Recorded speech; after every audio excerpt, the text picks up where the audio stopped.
Hi friends, ఇది HP 1005 laser printer. ఈ toner అయిపోయింది కాబట్టి ఇక్కడ ఇట్లా ఎర్రర్ వస్తుంది ఆరెంజ్ కలర్లో. Toner క్యాటరేజ్ error. ఇది టోనర్ బయటికి తీసి రీఫిల్ చేయడానికి రాదు.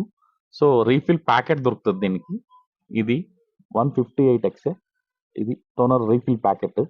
ఈ టోనర్ రీఫిల్ ప్యాకెట్ దీనిలో పెట్టేసి లాక్ అన్లాక్ ఉంటుంది. ఇది ఇప్పుడు లాక్లో ఉంది. టోనర్ రీఫిల్ పెట్టేసి అన్లాక్ చేస్తే ఆ ప్యాకెట్లో ఉన్న పౌడర్ మొత్తం దీనిలో ప్రింటర్లో వచ్చేస్తుంది అనమాట. ఇప్పుడు రీఫిల్ మొత్తం అవుతుంది. పౌడర్ మొత్తం దానిలో రీఫిల్ చేసిన తర్వాత మళ్ళీ లాక్ చేసుకుంటే అయిపోతుంది. ఈ ప్యాకెట్ మీద క్లియర్ ఇచ్చింటాడు ఎట్లా లాక్ చేయాలి అనేది.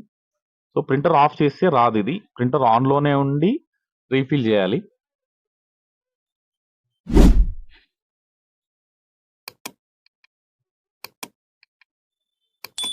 ఇప్పుడు లాక్ చేసి ఈ రీఫిల్ ప్యాకెట్ తీసేసి డోర్ లాక్ చేస్తే మనకి ఇంతకుముందు ఉన్న ఎర్రర్ కూడా క్లియర్ అవుతుంది.